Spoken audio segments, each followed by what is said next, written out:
De volta com o curso instrumental de Direito Tributário para Contadores. Lembrando que a aula anterior, a aula número 2, nós falamos sobre a atividade financeira do Estado. Estão lembrados do que a gente falou naquela oportunidade?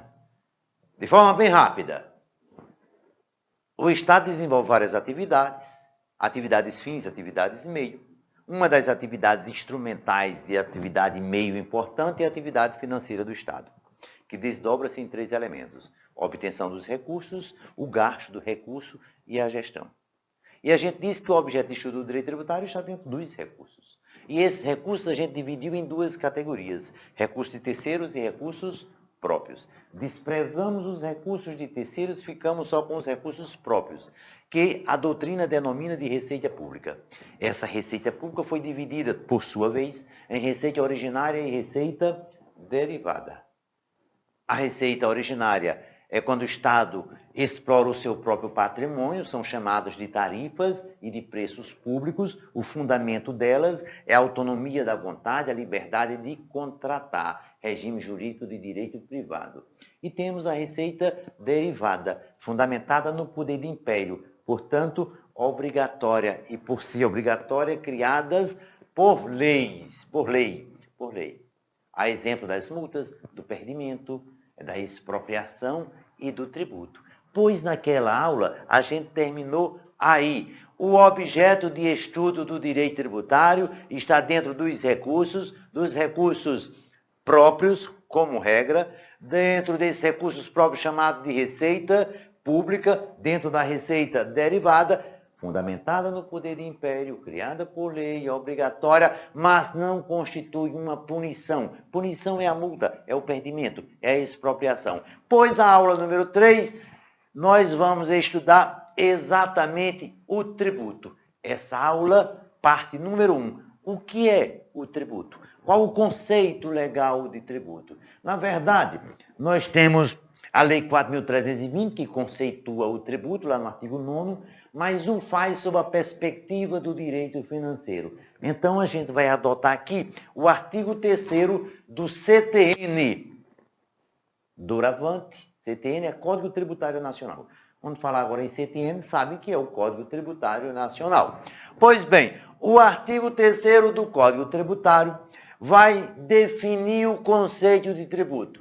E não poderia fazer diferente, senão incorporando aquelas premissas teóricas vistas lá na aula anterior. O que é mesmo tributo do ponto de vista legal? Diz o artigo 3º do Código Tributário. O tributo é uma prestação pecuniária. Prestação, do verbo prestar, entregar pecúnia ao Estado. Pecuniária vem de pecúnia. Pecúnia vem de pecus, gado, que na história já se viu como um instrumento de moeda, da mesma forma do sal e daí salário, aquela velha história já conhecida. Então, o tributo é uma prestação pecuniária.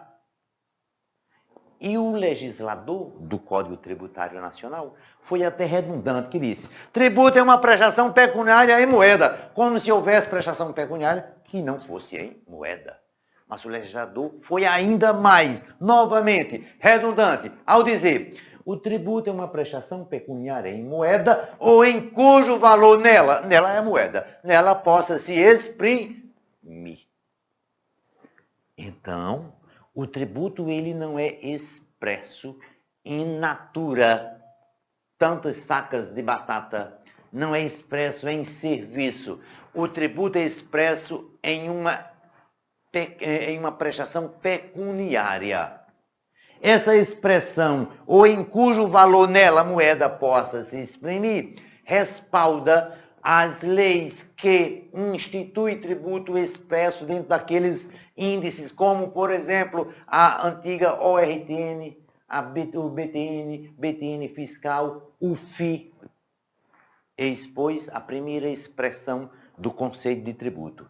É uma prestação pecuniária em moeda ou em cujo valor nela a moeda possa se exprimir. E essa prestação pecuniária em moeda ou em cujo valor nela possa se exprimir, ela é compulsória. Mas isso nós já sabemos, porque o tributo está contido dentro das receitas derivadas. E uma das características da receita derivada é que é ser fundamentada no poder de império. Se é fundamentada no poder de império, esse pagamento é obrigatório. Já sabemos disso. Mas continua o artigo 3º do Código Tributário Nacional. O tributo é uma prestação pecuniária em moeda ou em cujo valor nela a moeda possa se exprimir, e essa prestação pecuniária ela é compulsória. E ela não constitui sanção de ato ilícito. E não constitui sanção de ato ilícito. Também já sabemos que o tributo não constitui sanção de ato ilícito. Na aula anterior falamos em exemplos de receitas derivadas. Dissemos a multa, o perdimento, a expropriação. Multa, perdimento, expropriação são sanções, são receitas derivadas, fundamentadas no poder do império, criadas por lei, mas são penalidades, são sanções. Por que se paga uma multa? Porque se praticou um ato ilícito. Por que o perdimento? Porque perde a mercadoria. Porque praticou um ato ilícito. O tributo não é sanção de ato ilícito. Mas tem que ter cuidado.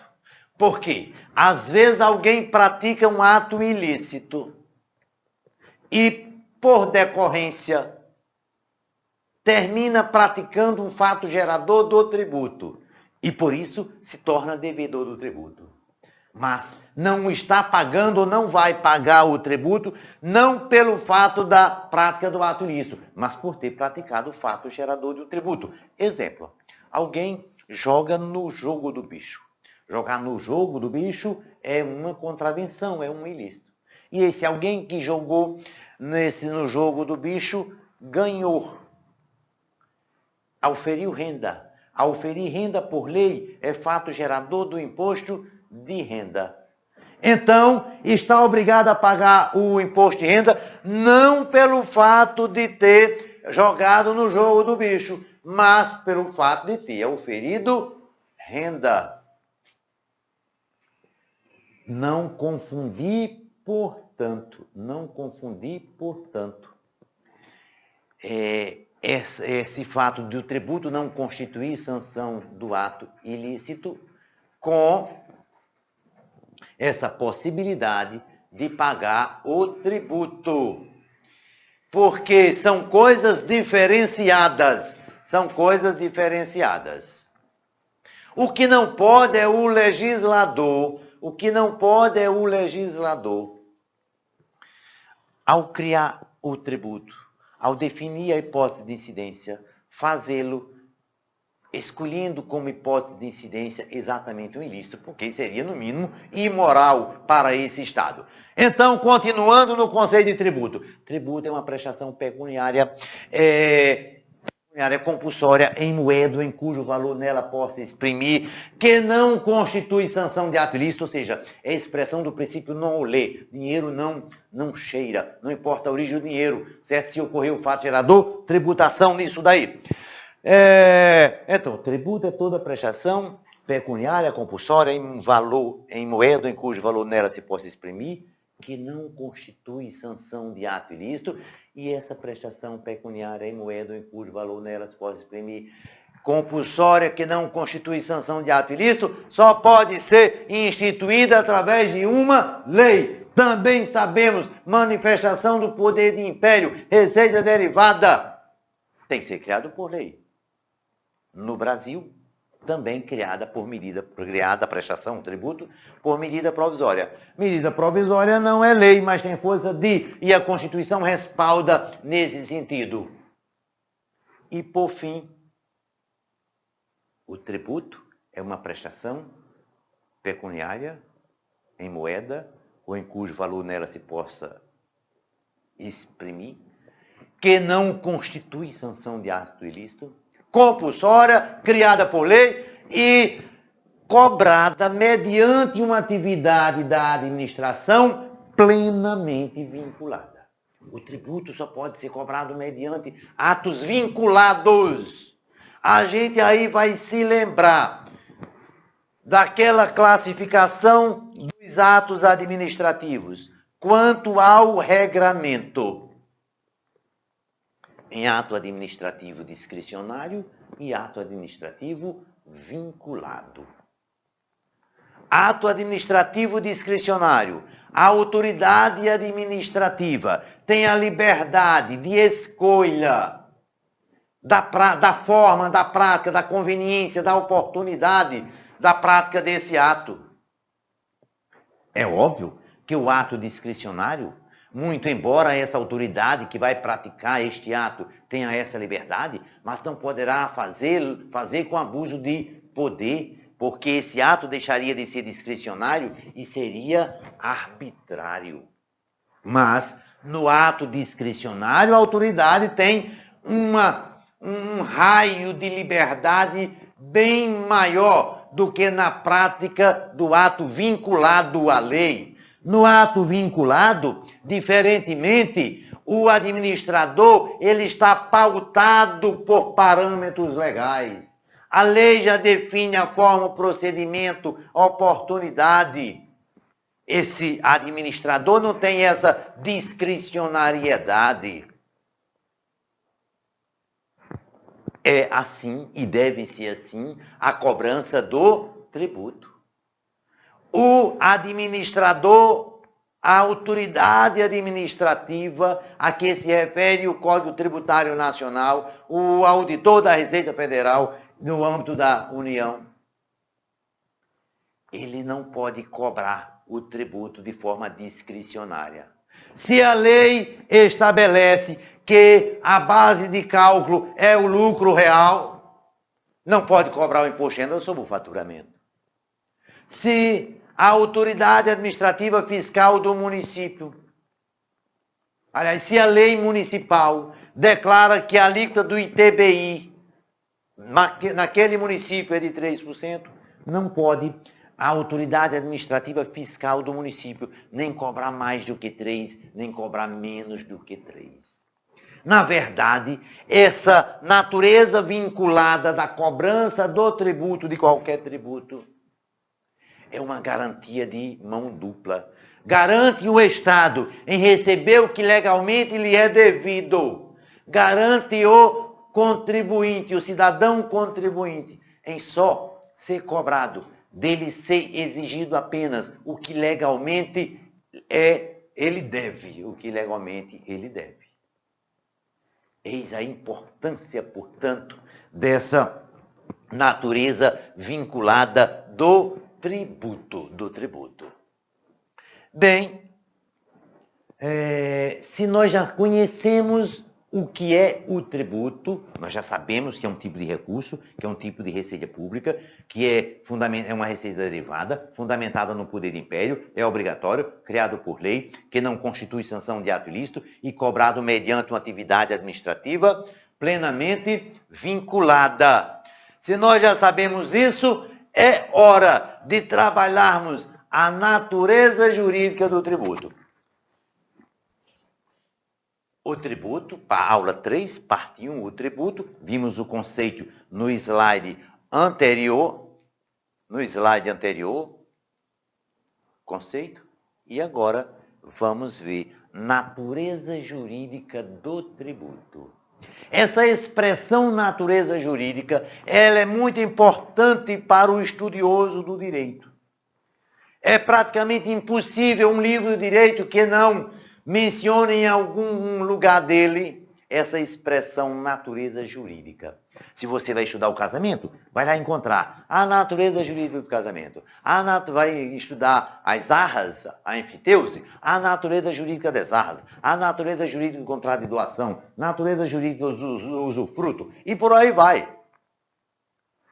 Então é preciso compreender o que significa essa natureza jurídica. Eu vou utilizar de um exemplo até meio tosco. Vamos imaginar uma pessoa e um gato. A pessoa, a sua essência, a sua natureza ontológica. Ontológica de ontologia, estudo do ser, da essência. A natureza ontológica da pessoa é humana. E o gato, a natureza ontológica da sua essência é natureza felina. Natureza humana é diferente de natureza felina. Se nós formos lá para o Código Civil, está dito que toda pessoa é sujeita de direitos e de obrigações na ordem jurídica brasileira. Toda pessoa, ou seja, que tem a natureza humana. Por isso que gatos não têm direitos e obrigações. Pelo menos, ainda, malgrado haver uma pequena parte da doutrina que entende que os animais têm um direito, mas isso é uma outra discussão. Mas, pelo menos do ponto de vista literal, está dito que quem tem direitos e obrigações são as pessoas. Se gato tivesse a mesma natureza ontológica das pessoas, seria sujeito de direitos e obrigações. E um pouco mais. Quais são as partes de um contrato de compra e venda? O vendedor, alienante, não é? E o comprador. Quem vende tem direitos e obrigações. E quem compra tem direitos e obrigações. E quais são as partes de um contrato de doação? O doador e o donatário, que é a pessoa que recebe o bem doado. Você acha que os direitos e as obrigações que envolvem compradores e vendedores são os mesmos direitos e obrigações que envolvem o contrato de doação? Não. Porque contrato de compra e venda tem uma natureza jurídica diferente do contrato de doação. Se você não compreender essa natureza jurídica, você vai atribuir direitos e obrigações ao donatário próprios da de um comprador, porque você não compreendeu a essência do regime jurídico. Compreender a natureza jurídica de um instituto jurídico é fundamental, porque aí você vai saber qual é o conjunto de direitos e de obrigações aplicáveis àquela situação.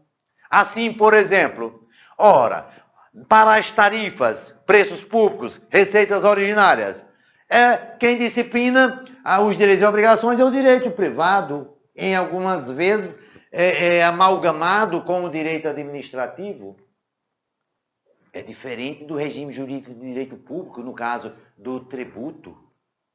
Então, é importante saber a natureza jurídica do instituto jurídico. Especificamente no que se refere à natureza jurídica do tributo, é preciso saber que o tributo é um gênero, tem espécies, que iremos estudar logo mais em aula seguinte. Só para adiantar, diz a doutrina majoritária e também o STF, o Supremo Tribunal Federal, que os tributos são cinco espécies autônomas: os impostos, as taxas, as contribuições de melhorias, os empréstimos compulsórios e as contribuições sociais.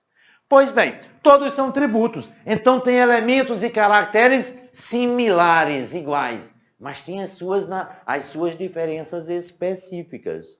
Só iremos saber disso se estudarmos a natureza jurídica desse tributo.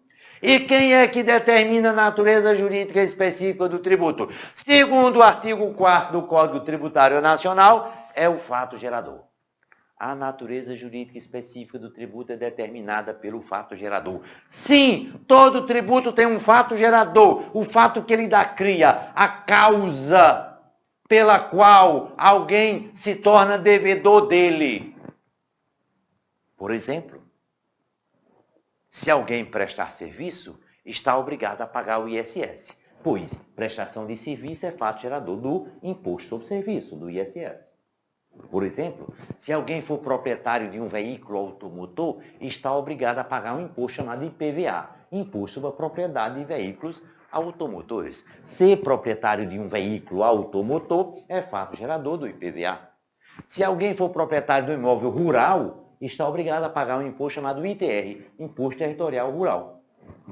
Se proprietário de um imóvel rural, é fato gerador do ITR. E se alguém importar uma mercadoria, está praticando o fato gerador do imposto de importação. E se exportar, está praticando o fato gerador do imposto sobre a exportação. Todo tributo tem o seu fato gerador. Esse fato gerador é uma situação da vida, eleita pela lei, pelo legislador. Então, o legislador municipal diz, olha, quem prestar serviço se torna devedor do imposto sobre serviço. Pois, se você quer diferenciar um imposto de uma taxa de uma contribuição de melhoria, você vai utilizar o quê? O discrimine, o parâmetro, exatamente o fato gerador. Porque, segundo o artigo 4º, a natureza jurídica específica do tributo é determinada pelo fato gerador. Se eu quero saber se aquele tributo que foi criado por lei, se aquilo dali é um imposto ou é uma taxa, eu vou lá para a lei que criou esse imposto e essa taxa, e aí eu vou verificar qual é o fato gerador. O fato gerador é o discrimine, é o parâmetro que vai me fornecer elementos intelectuais para compreender se aquele tributo é uma taxa, uma contribuição de melhoria ou um imposto. Continuando, o que mais diz o Código Tributário Nacional no artigo 4º? A natureza jurídica específica do tributo é determinada pelo fato gerador, sendo irrelevante a denominação. Quero dizer que a denominação do tributo não é relevante para efeito de determinação da natureza jurídica do tributo. O que é importante é o fato gerador. O nome, a nominalística, isso não importa. Ora, de fato, a denominação não é relevante em relação à essência. Se alguém troca o nome, muda o nome para outro, era Maria Joaquina e quis mudar o nome para Carmen Raquel, isso é irrelevante, porque isso daí não vai alterar a essência, a substância. A denominação, o nome, não altera a substância, a essência, a natureza ontológica dos objetos, das pessoas, das coisas, dos institutos jurídicos. Então, se uma lei, porventura, estabelecer que, aliás, chamar de imposto um tributo cuja essência, cujo fato gerador é própria de taxa, aquilo não se transforma em imposto. Continua sendo uma taxa. Porque a natureza jurídica do tributo é determinada pelo fato gerador, sendo irrelevante a denominação. Continua mais o Código Tributário Nacional. A natureza jurídica específica do tributo é determinada pelo fato gerador, sendo irrelevante a denominação. E o que mais sendo irrelevante? O destino do produto da arrecadação. Ou a destinação legal do produto da sua arrecadação. Mas calma. Como é que é a destinação do tributo? A destinação da receita arrecadada é irrelevante? Então, e eu pago o tributo para quê? Cuidado. Porque é óbvio que a destinação do tributo é absolutamente irrelevante. Paga-se tributo para ter um retorno em prestação de serviço, em políticas públicas. Então, toda destinação do produto de arrecadação de qualquer tributo é relevante. Mas aqui é segundo outros parâmetros. Essa destinação legal do produto de arrecadação é irrelevante apenas para efeito da determinação da natureza jurídica do tributo. Apenas para eu saber se aquilo é um imposto, uma taxa, uma contribuição de melhoria, é que o destino do produto da arrecadação é irrelevante. Mas, óbvio, do ponto de vista macro e geral, é o destino do tributo absolutamente irrelevante, porque esse dever fundamental só se justifica porque se eu tenho ônus, eu vou ter o bônus. Mas, para efeito da determinação da natureza jurídica específica do tributo, o nome, a denominação e o destino do produto da arrecadação é irrelevante. Pelo menos em relação aos impostos, às taxas e às contribuições de melhorias. Por quê? Pelo menos só para esses três. Porque esse artigo 4º é do Código Tributário Nacional. O CTN é uma lei de 1966, lei 5.172 de 66. E depois de 66, nós tivemos a Constituição de 88. E a Constituição de 88, veículo normativo superior ao Código Tributário Nacional, essa Constituição Federal de 88, ela traz e menciona duas espécies de tributos. E a elas vincula, faz a vinculação da receita, atribui uma relevância ao destino do produto da arrecadação. Então, esse artigo 4º do Código Tributário Nacional não foi recepcionado em sua inteireza pela Constituição Federal. Não posso mais ler o artigo 4º do Código Tributário Nacional sem que o faça, levando em consideração a nova normatividade constitucional. Então, qual é a nova leitura que eu devo fazer do artigo 4º do Código Tributário Nacional? Qual? Assim, a natureza jurídica específica do tributo é determinada pelo fato gerador, sendo irrelevante a denominação, sendo irrelevante o destino do produto da arrecadação, vírgula, menos para os empréstimos compulsórios e para as contribuições sociais. Porque para os empréstimos compulsórios e para as contribuições sociais, meu caro, a Constituição disse que a destinação do produto da arrecadação é relevante. É por isso que a teoria tripartite, ou tripartida dos tributos, ela é insuficiente. A teoria tripartida dos tributos diz que tributo seria só imposto, taxa e contribuição de melhoria. Porque ela está lastreada apenas no fato gerador. Mas com a Constituição de 88, vimos que os empréstimos compulsórios e as contribuições sociais, não basta o fato gerador, é preciso um elemento a mais. A destinação do produto da arrecadação é relevante. Para fechar, a natureza jurídica do tributo é determinada pelo fato gerador, sendo irrelevante a denominação, sendo irrelevante o destino do produto da arrecadação, menos no que se refere aos empréstimos compulsórios, que é uma outra espécie de tributos, e às contribuições sociais, que é uma outra espécie de tributo. Porque, para essas duas últimas espécies, a própria Constituição previu como relevante a destinação legal do produto da arrecadação. Então, se nós já sabemos que a natureza jurídica do tributo é determinada pelo fato gerador, pelo menos para os impostos, taxas e contribuição de melhoria, para a gente diferenciar imposto de taxa de contribuição de melhoria, a gente vai utilizar exatamente esse discrimine, o fato gerador. Guarde bem isso, porque isso vai ser aula seguinte. Não a seguinte, a depois da seguinte. Então, vamos aguardar a próxima aula. A próxima aula, classificação do tributo.